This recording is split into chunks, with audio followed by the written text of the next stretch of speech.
আসসালামু আলাইকুম। আপনারা সবাই কেমন আছেন? আশা করি আপনারা সবাই ভালো আছেন। আপনারা এই ভিডিওটা সম্পূর্ণ দেখবেন।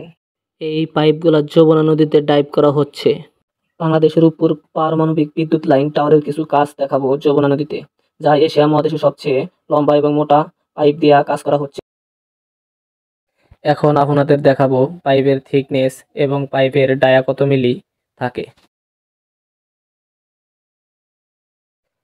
আপনারা সবাই ভালোভাবে মনোযোগ সহকারে দেখবেন পাইপের থিকনেস কত মিলি আছে। ৮০ মিলি থিকনেস আছে।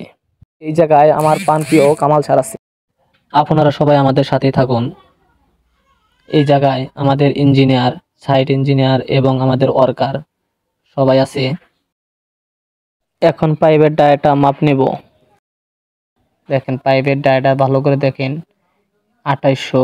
এই দেখেন ভালো করে দেখেন, ২৮৫০ মিলি পাইপের ডায়া আছে। দেখেন, তাহলে বুঝতে পারবেন এই পাইপ কতটা শক্তিশালী। আপনাদের এখন দেখাবো এই পাইপ কোথায় থেকে অর্ডার করা হয়েছে। এই পাইপ মূলত মালয়েশিয়া এবং চীন থেকে অর্ডার করা হয়েছে। আমরা সবাই নদীতে কাজ করি, অনেক রিস্কি কাজ করি। এই যমুনা নদীতে প্রত্যেকটা পাইপ ডাইভ করা হচ্ছে সর্বোচ্চ ১১৪ মিটার করে। এই যে রডের খাঁচাগুলা দেখতেছেন, এইগুলা দিয়া প্রত্যেকটা টাওয়ারের যে সব পাইপ আছে প্রত্যেকটা পাইপের ক্যাপ বানানো হবে।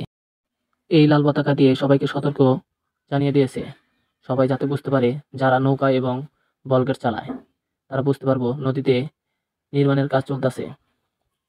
তা না হলে সবাই বলগেট এবং লোকাল যে নৌকা আছে সেগুলো অ্যাক্সিডেন্ট হওয়ার সম্ভাবনা থাকবে। আমাদের ব্রিজের দুই পাশ দিয়ে, উত্তর এবং দক্ষিণ পাশ দিয়ে বিদ্যুৎ লাইন টাওয়ার হচ্ছে।